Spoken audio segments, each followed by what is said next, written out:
You're listening to the Brave Parent Podcast. I'm your host, Dr. Susan Maples. I'm here for all parents who deeply love their children and want their health span to equal their lifespan. In other words, to be healthy their entire lives. If that's you, tune in. In every episode, we're grappling with contemporary issues that affect every child every day in areas that your doctors either don't know or don't have time to tell you. It's your time to be brave. Hi, everyone. It's Dr. Susan Maples here for a Brave Parent Podcast. And today I'm really excited to be working with two of my very favorite moms, my co-host, Lauren Eckhardt, who's founder of Burning Soul Press, and my, I don't know what you call her, my everything, my friend and personal assistant and speaker liaison and all around amazing woman, Molly Day, who has her master's in business and has a full-on career life with me, and also her husband has a full-on career, and she's raising two incredible girls and making it work with a flexible schedule so that they don't have much babysitter time. They're well parented, and that's a challenge in itself in today's world, right? And Lauren, who's co-parenting from two households, trying to do the same thing and focused on, when we have busy lives and busy moms, busy households, busy dads, like how do we create healthy eaters that still carve out time for a family meal without televisions and without tablets and without phones, and actually engaged in the enjoyment of the preparation of the food, identification of tastes, eating real food, enjoying, celebrating the time together, having good conversation. And I would like to hear, those are challenges for all of us, especially when a lot of parenting gets done driving kids to and from organized sports at dinner time, and you drive by a fast food window and you're tossing dinner in the back seat, like, quick, get a bite because you got to eat because we're on the way to practice or we're on the way from this to that. And maybe you can only carve out 3 days a week at the dinner table together, but how do we do that, and how do we make it special? And so I kind of want to hear from you guys who are engaged in it day to day, what some of your challenges are around developing a broad palette of kids who are eating healthy and are enjoying engaging with their parents at the dinner table and eating real food. Mm-hmm. I could easily present some challenges if you want to. Go ahead, spit one out. I feel like I'm still trying to figure out solutions. Spit one out, pardon the pun. Say there are a few. I've got a 7-year-old and a 4-year-old, and the 4-year-old, he's always been easy. Like I feel like he's going to be a foodie. And I tell him all the time, like, we're going to explore the world. We're going to try different foods together. Like I can just see it because we both love food and trying different types. And he's always the first one with, let me try a bite of that. Let me try a bite of that. And I love that. Then my 7-year-old is spit that out. Yes, he is getting better. I mean, I think because there's almost like a competition now with his younger brother, like he sees his brother trying everything. So he has gotten better with at least being willing to try one bite of something, but then he'll spit it out. And so his whole thing, like the other day, he ate something super healthy that I made him, like it was like spaghetti squash, and some other things, right? And so he was so proud of himself because he ate the spaghetti squash. But then immediately afterwards, he's like, okay, so I get a treat now, right? And I'm like, no, it doesn't work that way. We don't eat healthy things just to, get that treat or cheat, like you call it, Susan. I was like, I really want you to understand that I've been talking a lot about how the food fuels their bodies, and really looking at it more from that perspective, the healthiness, to try to get them to understand why we make those choices, because I want. Well, you just really brought up a good point. Yeah. One of the food pillars says that we don't use food as reward or punishment. If he says, I get that treat, and we're calling it a cheat, I get that treat means that in the past you have used food as a reward for something.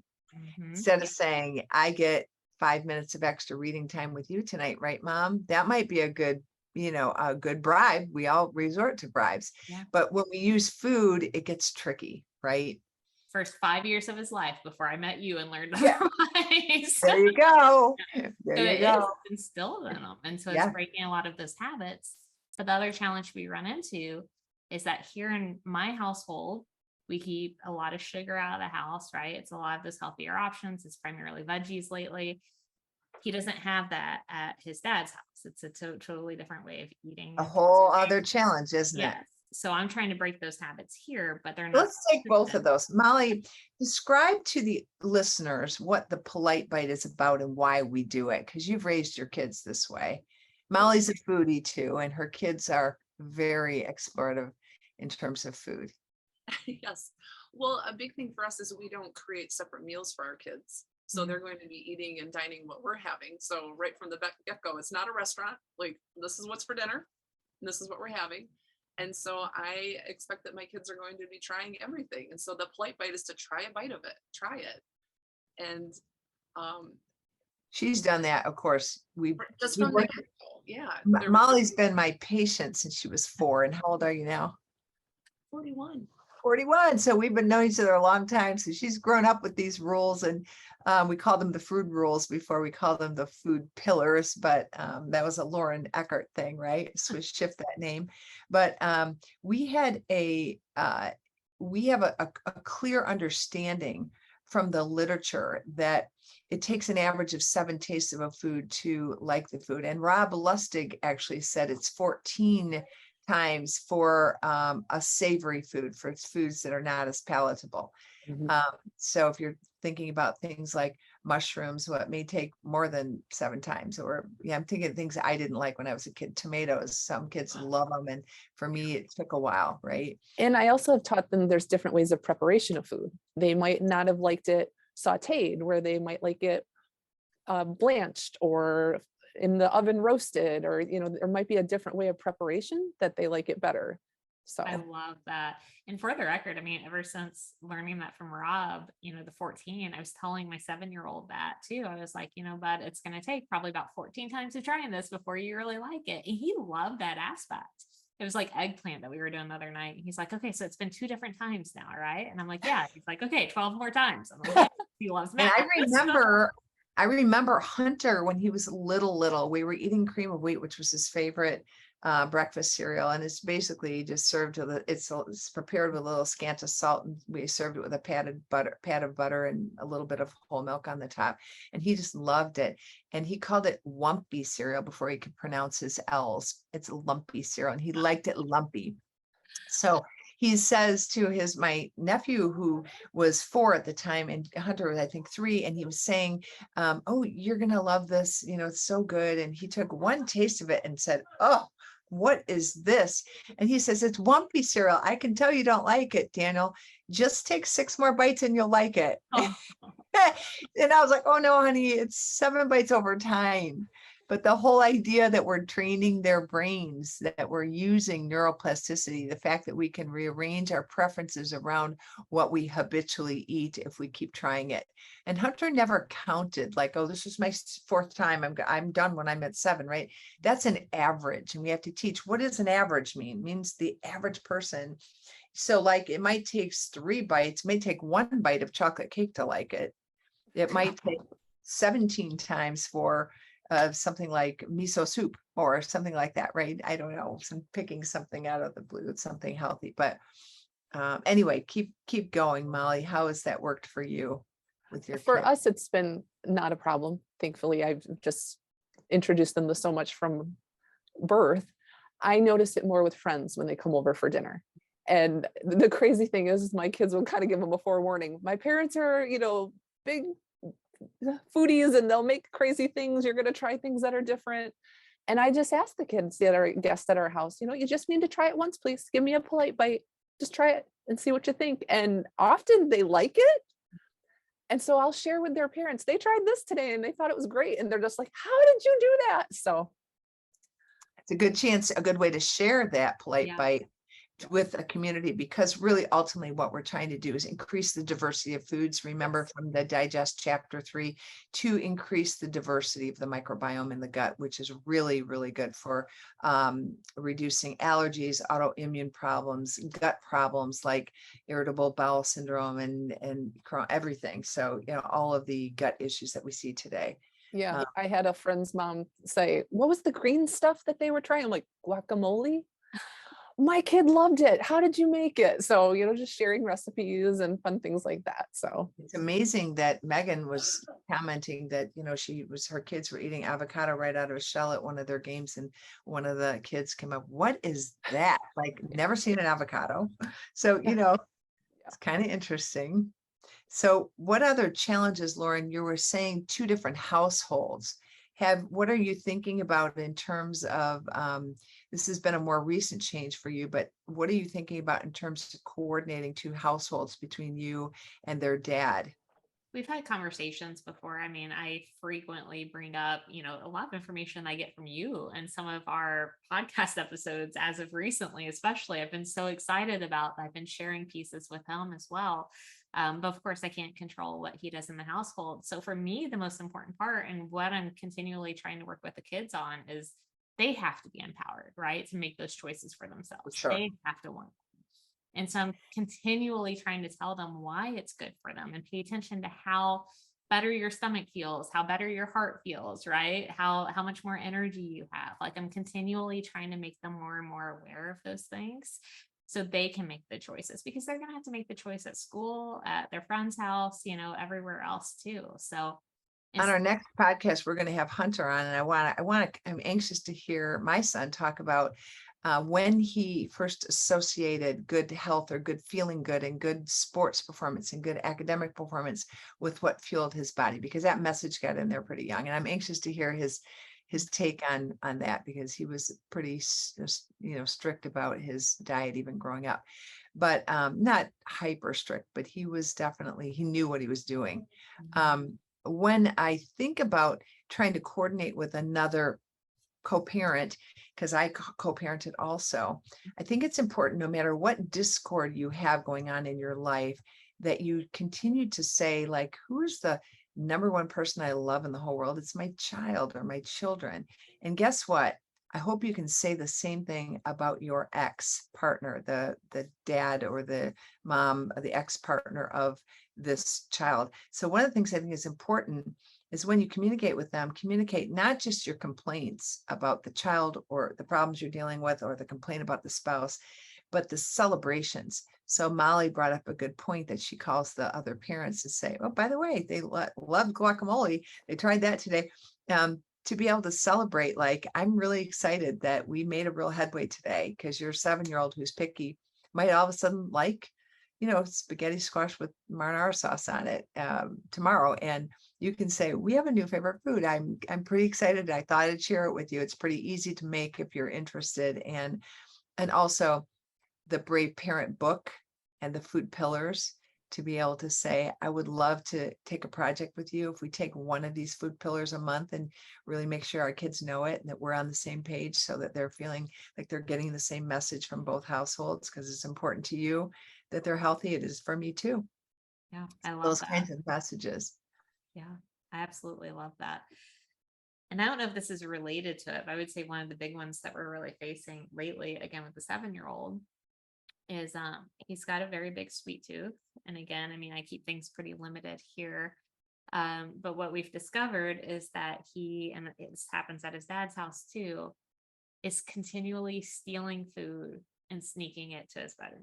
So I am worried, because of everything we've talked about, that now he has a very, like, this food's bad, so I have to steal it, right? Like, I have to sneak it off, or I'm not allowed to have this.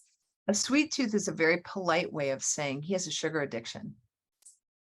And that is something to be concerned about. That's what we do when we sneak, is we hoard and we stockpile, we maintain, we basically maintain some control over it. We make sure we keep it around us. We have it when we need it. If that were cocaine, how would you feel? If you found out your son or daughter was hiding pills or hiding marijuana, I mean, I know it's just sugar, but it is a demon in our bodies to have the kind of sugar. The World Health Organization issued a warning: we need to cut our sugar consumption by 75% to have health in our country. It is considered, I mean, 22 to 40 teaspoons of sugar a day. It's ridiculous. Mhm. So when you see them maintaining supply and sneaking it, it is a sugar addiction, no two ways about it. And it happens for all of us. It lights up the brain just like cocaine.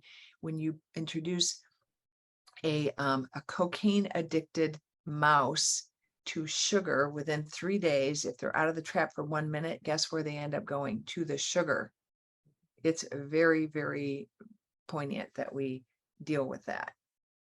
So how do you break it, when a child's stealing food and I mean, obviously I talk to them a lot about the integrity aspect, we talk about the food, the honesty. I But think a real strong restriction is not a good choice. I think Nope. you need to allow them to have it on occasion. Like there's the special, events or celebrations. I mean, right now we just had Halloween. So Mhm. my kids are like, can I have some candy on my lunch? And I'm like, yeah, you can have one little piece. You can. That little treat is not, going to be the end all be all. Yeah. And the big thing is, asking for their permission, they ask for permission to have it and then giving them that permission, but also letting them choose. Let's say you're out to dinner and, everyone's ordering and there's kids ordering soda. And I know we're probably going to have dessert at the end or something too. I'll ask my kids, okay, well, would you rather have soda now or have dessert at the end? Mhm. And I give them that choice. And that's really empowered them to realize, oh, gal, where do I want to get my sugar from? And often they want the dessert, so they choose that. But You're I not think eating out all the time either. This is no, very just a simple occasional example of when a special. choice comes into place, but helping them empower themselves of choosing when they want it. I also think it's a teachable moment to say, you know what, we have a real problem. Our bodies have a hard time processing sugar that goes in quickly into the bloodstream. Mhm. There is a special component of fruits and vegetables that when you eat the sugar, it has something in it called fiber, and fiber is truly what helps the body process the sugar in a healthy way. So I'm wondering if any of these fruits appeal to you. As you know, you can pick the most sweet fruits, watermelon and cantaloupe and apples, and you don't have to pick blueberries, which can be sour to a child, but these are in, and I know that as a treat once in a while, I say treat, but it's a little bit of a cheat because it's sticky sugar, but the condensed sugar of apricots and dried apples and and raisins, those are sweet and kind of gooey and kind of taste good. Dates, those are things also that you can use, but I think it's a slippery slope for a child who really truly is manifesting a sugar addiction. We can talk about the fact that let's try a sugar holiday for the next 5 days. Let's try to do no sugar. I'm talking about no ketchup, no yogurt. No, let's try it for a few days. I know it sounds awful, but I'm going to try to make it really fun for you because we're going to have fruits and stuff too. No added sugar, and see how you feel if they can associate. But that'd be a good question to ask Hunter when we get to be with him too, because you know, yeah, that's a tough one. And I Mhm. hear it all the time, Lauren. I hear it all the time. One of the things is you don't have it in the house and they can't hoard it. Yes. Yep. One of the cool things too, I think that's very effective is the visual of how much sugar is in something. I mean, if you're eating the whole foods, obviously you're not going to be measuring out the sugar or see the grams on the side of the container. But for kids to really see like, okay, this little soda or whatever, let's turn it over, let's see how much sugar is, and to do a measuring Yeah. visual of how much sugar is actually in that and be like, okay, well, would you actually eat this? Right. I mean, when you're drinking it, this is what you're eating. That clicks for kids Yeah. to see that visual and to really understand it. For Yeah. sure. Yeah, I like that. I Mhm. want to switch and talk a little bit about creating rituals at dinner time. Mhm. What works for you guys in terms of carving out time that's real special time that you can really share and enjoy the food, talk about it a little bit, get flavors going so they can know what they're eating, but also just create a special time. What works for you, Lauren? I mean, really, it's just been the habits that we set, like for example, with the space I'm in right now, we just have the island. It's not even the dinner table, but it's really nice because the kids always know I'm going to sit right between them, and we just face the kitchen. I mean, there's no TV, there's no anything, so it really works out well. It's just the three of us sitting side by side, eating. and talking, playing. And it's been great because there are no distractions. So we just know that's the way we spend our meals. And I love it because even as I'm cooking, the kids are sitting there watching and they're waiting for me to sit right between them, I It's good. love it. And they're watching you cook so you can talk about what you're doing and they're Yep. anticipating it. I bring them in whenever I can to have them be a part of it. And they have a good time with that too. And what did you, I lost my train of thought. I was going to ask a specific question about that. Molly, tell me about your rituals. Well, setting the table. I mean, that's, I think, big thing for us. And we don't have any devices at the table. So That's what I was going to ask you, Love Lauren. that. Have you disciplined yourself to leave your phone away from the dinner space? I mean, it's on the island, but I try not to look at it when I'm with the kids anymore lately. Just started doing this in the past week as a tip for parents, is taking advantage of the do not disturb feature on your phone where you can set it for a certain time. So I've been setting it when I have the kids from 2:30 when I pick them up to all the way at 8 past bedtime. And that helps because then it's not going off. I'm not having that trigger of like something is urgent anymore. And I think also just keeping it out of eyesight Yeah. off the island would be helpful because Yeah. then kids later will be able to bargain with you. Well, I'm just watching it. I'm not responding. Yeah. It's like, no, okay. no table, no phones on the table. And we talk about the food. That's a big thing. It kind of is like a Food Network show. Like, oh, I really like what you added here. And what was this ingredient? So, a lot of the times the girls are helping us prepare our food. They get to choose ingredients or what we're going to work with in the fridge. It's like chopped, what can we make from what we have? I was just thinking that. So that's a lot of our cooking. I love that. And I also, Hunter was not as involved in cooking growing up. He's turned out to be a really good cook, but it's interesting. It seemed like he had a busier life, especially in high school. He was a 3-sport athlete. Yep. He took 7 AP courses. I mean, he was a pretty diligent kid, not your normal kid, but he was very disciplined. And so oftentimes I would bring him to the table, but I would do a thing where I would make him identify the flavors he was tasting, see how close he could come. And in identifying more subtle flavors like herbs, I would literally bring the herb. We had a little herb garden, but even if you don't, if you're buying, you're using herbs from the spice cabinet or you're using them from the grocery store, to bring it to the table and have them taste the herb directly and see if he can identify that flavor. It's kind of a fun thing to do because it's like a quiz, like, what do you think? And then he'll tell me, he's like, I'm tasting peanuts in this peanut sauce. It's like, I'm tasting, I don't know if it's that cayenne pepper or is it red pepper? Because those are harder, those subtle pepper tastes, right? But it's fun to have them get involved in the flavors, even if they're not involved in the preparation. Right. I'm really, I'm big too, that I want them to help with the preparation because they are also learning where the food came from. If we've grown it ourselves or we bought it at the market or they chose it when we went to the store, what it actually looked like and then what it's finished. Love it. So many kids don't know what food comes from. That's so funny because Megan's kids, they were staying at my house for a while, right? And Megan's children said to her, it's so weird being at Susan's house. She doesn't have any food, just all this food to make food. Right.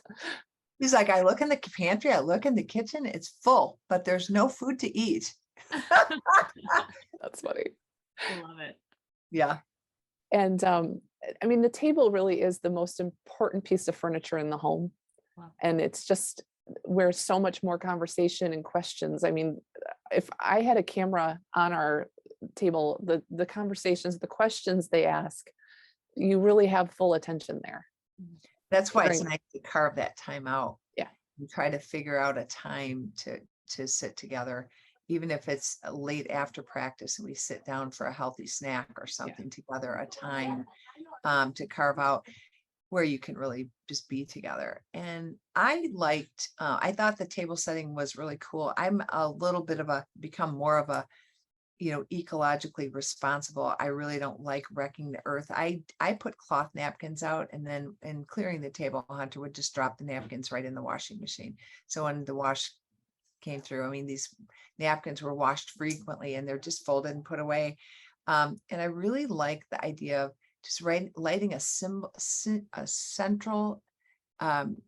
like single candle, unscented, because you don't want it to compete with the flavors of the food. You don't want a perfume smell at your table, but just a single, and even like a tea light or something that symbolizes a special sort of a sacred time of us being together. And it's a little more formal. And I know when Hunter had friends over, he'd be like, don't mind my mom. They're like, whoa, it's fancy. I'm the guest. Like, nope, this is every night. You know, it's like cloth napkins and a candle. Make it a little more sacred, right? Absolutely. What else? What else? We have just a couple of minutes, but let's take one more challenge. Lauren. How about with Molly? A Molly. challenge for me. I think something that I started right off the bat, I learned from my mom, was making sure that my kids have color on their plate. Oh, So I've always had a rule that there's got to be a lot of color. And when you were talking about, sports and running and grabbing something quick, I'll never forget, we were at Subway once and we're going through the line, having the girls build their sandwiches. And I didn't see a lot of color on a sandwich. I'm like, can you add any more? And she named some more things. And then we got to the end and we're cashing out. And the person just checking us out was like, that was a really nice way of putting it, instead of saying, oh, you have to have this on there too. Well, what more colors, can the child Love it. get? Because in the colors are the micronutrients. Those are the nutrient dense vegetables. That's why. It's not just because it's pretty.